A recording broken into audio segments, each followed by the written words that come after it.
All right, welcome back to all our Facebook live viewers and our YouTube live viewers. We have the parish president of Lafourche Parish, Archie Chesson, who has been one busy parish president. And Archie, first of all, how are you doing, sir? We're going to try to connect again with him. Archie, are you there?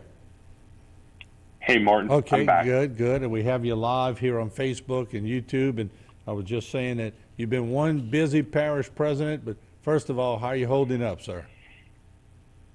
Things are good, Martin.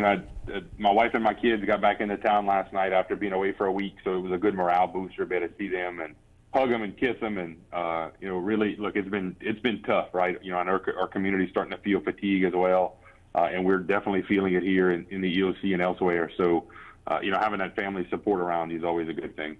And I think that's when I decided what my message was going to be today. I think yesterday I could feel the tension in the parishes, but today when I woke up and the sun was beaming, I'm just trying to give more hope because I see more progress, and it's going to take a while in a lot of areas. But tell me about the president coming in. I want to know in detail, what took place and how productive was it. And there you see him coming off the Air Force One, and I know you and Gordy and David Carmodale and many others got to talk with him. What was it like, Archie? It was, anytime you get to sit face to face with the president, it's an honor, regardless of public policy or, if you agree with the man or his politics. But we had a list. We met with Congressman Scalise for a few minutes before the president got there and kind of ran through kind of our priorities from each aspect, right? Gordy and I as parish presidents, Chet from the Port Commission, and then Mayor Carmodale and Mayor Kerner from Grand Island and Lafitte.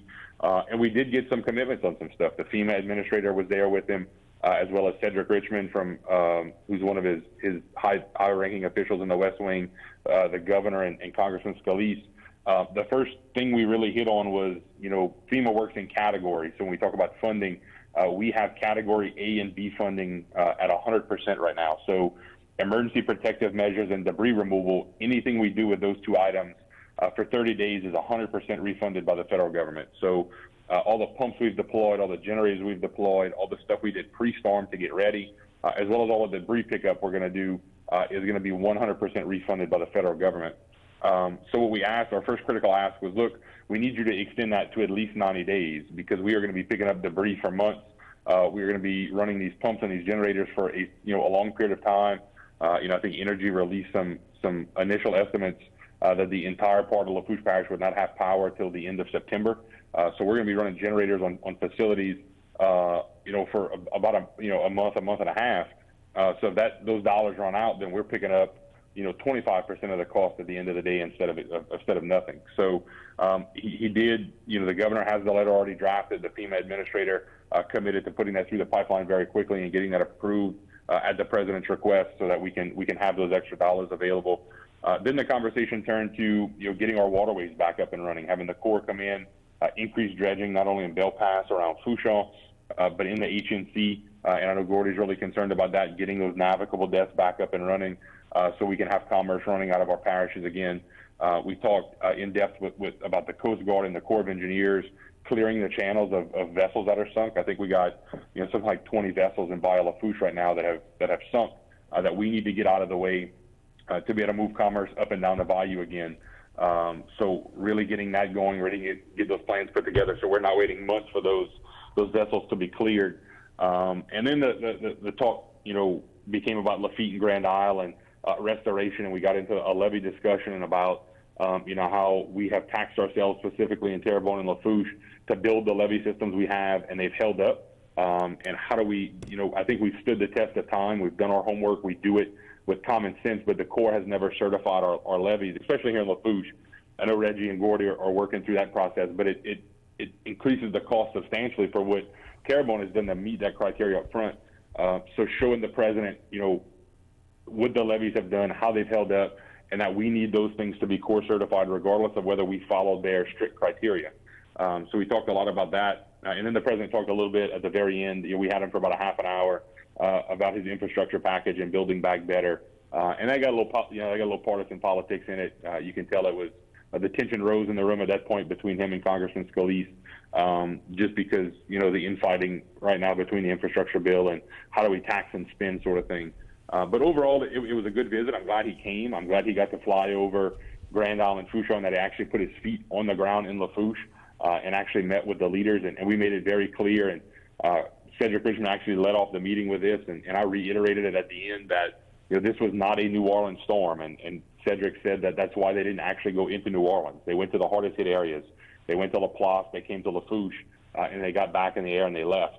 They didn't want to go to New Orleans because they didn't want to distract and focus on a city that will probably have power. Most of the city will probably have power in 3 to 5 days. They wanted to come to where the most destruction was. And the fact that he got to fly over South Lafourche and Port Fourchon and see that, I think really hit home for him what kind of devastation we have on the ground. You're right, and it doesn't matter. The politics of it, we throw aside. I was glad to see him walking through the neighborhoods. I was glad to see him visiting. No one ever said Joe Biden's not a personable guy. He always was a personable guy. You're right, politics are aside right now. We're looking for help, and I agree with you. It's not just a New Orleans storm, and the oil and gas sector for the nation is right there in Lafourche and Terrebonne Parish. So I'm sure that point was made several times during the meeting. Yeah, it was. We had a heavy discussion about the importance of Port Fourchon, the importance of Loop, and with what we're seeing at the refineries right now, with the inability to get them back up and running, with the inability to get them the fuel they need to make gasoline and diesel. Although he opened up the Strategic Petroleum Reserve, we tried to push home that 20% of the nation's oil and gas runs through here, and 18% of the refining capacity for the nation is right here in Louisiana. So we are the most critically important part of the nation's gas and diesel servicing part, because we have the most oil coming through us of any other state, and we have the most refining capacity of any other state in the country. Let me ask you, Mr. Parish President, what's and I want to go more to the working class here in the area that were hit so hard, and even some who may not have insurance.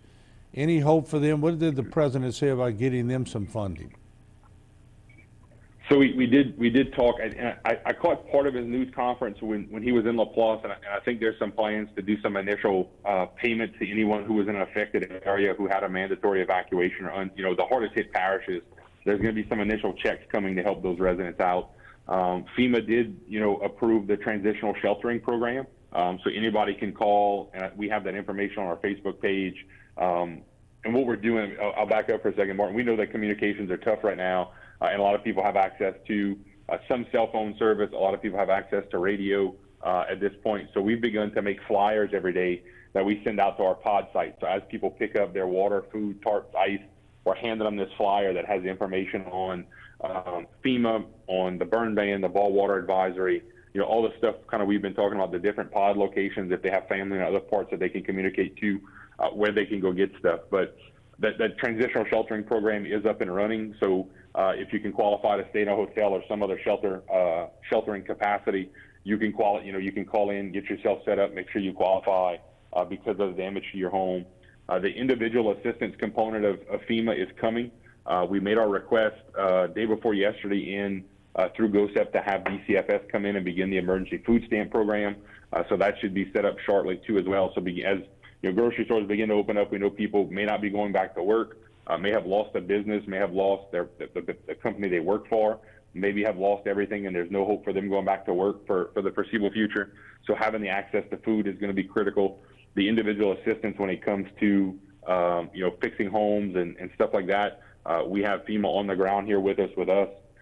Their websites are up and running, so if you do have some type of network capabilities, you can go to FEMA's website and begin to register yourself for that. There's a phone number as well. You can call in and register yourself through that.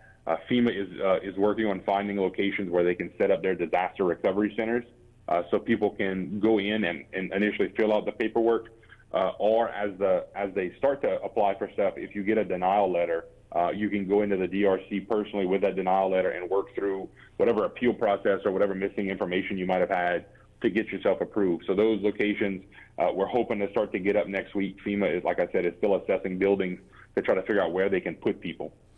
also, I want to get on the power grid, and you made an interesting point to me before. And yesterday we were talking about energy pulling out of Terrebonne Parish, and I want to make sure that we are completely accurate, because if we cast aspersions on people and we don't know the whole story, then sometimes it can come back to bite us. But I want to make sure that you brought up a good point of why energy has to energize some of the other sectors in order to get power back to Lafourche and maybe Terrebonne. Can you elaborate on that? Yeah, so we had the same thing. I had a conversation with Energy because we had heard some rumors about some crews being moved out toward the New Orleans or North Shore area to start putting power back there. The biggest issue we have, and we can stand up all the poles in Lafourche Parish right now if we could, the biggest issue we're facing is transmission. It's getting the power from other parts of the state to us, whether it's from the north, whether it's from the east, or whether it's from the west. So if some of those Energy crews, and look, they pulled some crews that were already on the ground, but they started feeding us other crews. So I think, I'm going to use some round numbers, but we lost 70 trucks, but we got 120 back over the course of the day yesterday from other incoming power agencies. So I wasn't too mad about it, and I understand that if they need crews to go out toward New Orleans to get lights on there and get transmission back up and running, I'm willing to lose those crews to get the energy feed back here. That way, as the crews we have on the ground are standing up poles, we have the ability to energize them. Because if they don't do that out west of us or north of us or east of us, again, we can stand up all the poles in Lafourche Parish we want. There's no way to actually get electricity to us. So we're working very closely with Energy. Like I said, they put out, I saw it yesterday, they put out a guesstimate of everything in Lafourche Parish being on by the end of September. I think you will see some critical areas, the hospitals, both Thibodeau Regional, Osher St. Anne coming on sooner than that, much sooner than that. And there'll be a trickle-down effect from there. Where's the most damaged poles for transmission along the highways? If we can get those back up and running, then you will start to see feeds handle down the individual neighborhoods as the Energy starts to reset poles there. And it's going to be a very phased-in approach, right? So a front half of a neighborhood may have power one day, the back half may get it a day or two later, depending, again, on the number of poles that are down and the infrastructure work with wire and transformers and circuits that Energy has to do. But it's, again, I want to temper the public on this, and I know everybody wants power yesterday, but it's going to be a substantial amount of time, especially in Lower Lafourche, as we work to recreate that infrastructure with Energy, that we can get them power. Let me ask you, Mr. Parish President, anything that we haven't talked about yet? I'm trying to cover all bases, but what are you hearing the most that maybe we haven't talked about or haven't asked you that you want to get out to the people of Lafourche? Yeah, the biggest thing is still the water system. I was at the airport yesterday with the president. I talked to Chet. They had a heavy stream of water all the way down in deep Galliano. We got our morning briefing from the water district folks today. The north plant is pumping out some pressure, as well as the south plant. It's just a matter of identifying the last leaks in the system so we can fully pressurize it. I think their hope is in the next 2 days to get it all the way down through Golden Meadow, so those people again have water service. And then you'll slowly see pressure build from there. You will slowly see once they get everything for the most part up and running, then they can begin to run the samples they need to run for LDH to have the boil water advisory lifted again, so we have true potable water everywhere in Lafourche Parish. It's going to be another several days before we get to that point. But it's baby steps, Martin. Every day today is better than yesterday, and I think that you will see that every day. We continue to work in Kramer, Bayou Buff, the Zalmans, and the North LaRose, the Hamilton Industrial Park area to finally finish dewatering those neighborhoods from the levees that overtop. There was a lot of social media rumors about levee breaches in those particular areas, and I will tell you that not a single levee, either in North Lafourche or South Lafourche, breached. There was not a single levee in South Lafourche that overtopped. The overtopping we saw was all on the northern end from storm surge that came over, our 8-10 foot levees. And flooded those particular neighborhoods in the Zalmans, Bayou Buff, Kramer, and the industrial park area of LaRose. So hopefully the next day or so, those areas will be completely dewatered and people can. Most of it's out of all the homes. I don't think there's any homes left with water in it. There may still be a few, but it's not the mass amount of them. And in the next couple of days, you will see all that water go away. But Martin, the message right now is just a message of hope. We have such a wonderful community. I've seen the nonprofits coming in. I've seen neighbors helping neighbors, towns helping towns, people just pouring their love into Lafourche from all over, whether it's through church organizations, whether it's through, different fire departments, different search and rescues, whether it's, different statewide officials, from the governor to the, Jeff Landry has poured a lot of assets to help get communications up with his connections into this community. So I can't thank those guys enough. Our Fire Marshal Butch Browning has poured assets into here to keep us up and running. So the message is truly hope, that God is great. We will continue to rebuild. We will continue to clean up, and we will work as hard as we can. And I know it's frustrating. I know there are some people who are going to get frustrated with us because they don't think it's moving fast enough. They don't think we have enough assets on the ground. But look, we have over 1,000, I think, National Guard troops either in Lafourche or coming to Lafourche in the next couple of days that are helping us with pods that will be doing escorts for us with energy, that'll be working with our sheriff's office. So we are taking small baby steps every day, but the momentum is building, and we're going to get through this together. All right. Well, I appreciate you taking an extended time to reach out to the people of Lafourche, and just want to let everybody know he's always been transparent. It's just we had communications problem for the longest time. We couldn't connect with Archie. Yeah. So now we're starting to get more communications, and you're back online. But thank you for the time, and good luck, and Godspeed, and God bless you too. Thank you, Martin. All right. Thank you. All right. We're going to take a short break. We're coming back with the parish president of Terrebonne Parish and one of the key engineers here in the area, O'Neill Marlborough. We're going to have them on right after as we continue to roll through live Facebook and YouTube, and really, folks, to a national audience and a worldwide audience still tuning in to the devastation. We'll be right back.